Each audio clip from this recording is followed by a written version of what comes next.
শুধুমাত্র পুষ্করেই কেন ব্রহ্মাজির মন্দির আছে, আজকে আমরা জানব সেই গল্প। পুষ্করের মাটি এত পবিত্র আর শান্ত ছিল যে ব্রহ্মাজি ওই জায়গায় একটা যজ্ঞ করবে বলে স্থির করেন। সমস্ত যজ্ঞের আয়োজন করে এবং সকল দেবদেবতাকে আহ্বান করে তিনি যজ্ঞের সময় নির্ধারণ করলেন। বৈদিক পরম্পরা অনুযায়ী কোনো ধার্মিক অনুষ্ঠানে ধর্মপত্নীকে ছাড়া পূর্ণ করা যায় না। যজ্ঞকর্তাকে তার ধর্মপত্নীর সঙ্গেই যজ্ঞে বসতে হয়, কেননা পত্নী হল পতির অর্ধাঙ্গী। যজ্ঞের সময় এগিয়ে আসতে ব্রহ্মদেব যজ্ঞের জন্য প্রস্তুত হলেও ওনার স্ত্রী সাবিত্রী দেবী সময় মতো যজ্ঞে উপস্থিত হতে পারেননি।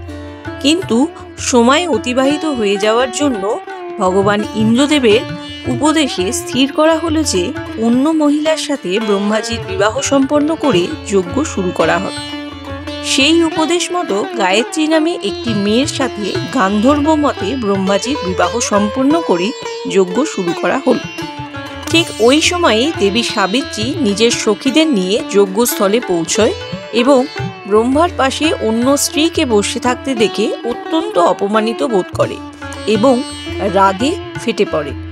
উনি ব্রহ্মদেবকে রাগের মাথায় শাপও দেন যে ওনার পুজো কোনো দিন পৃথিবীতে কোথাও হবে না, শুধু এই পুষ্করের মধ্যে সীমিত থাকবে। এই বলে উনি অত্যন্ত দুঃখী হয়ে চলে গেলেন এবং রত্নগিরি পাহাড়ে ধ্যানে বিলীন হয়ে গেলেন। তাই আজও পুষ্করের ব্রহ্মা মন্দিরে দর্শন করার পর রত্নগিরি পাহাড় দর্শন করার প্রথা চালু আছে।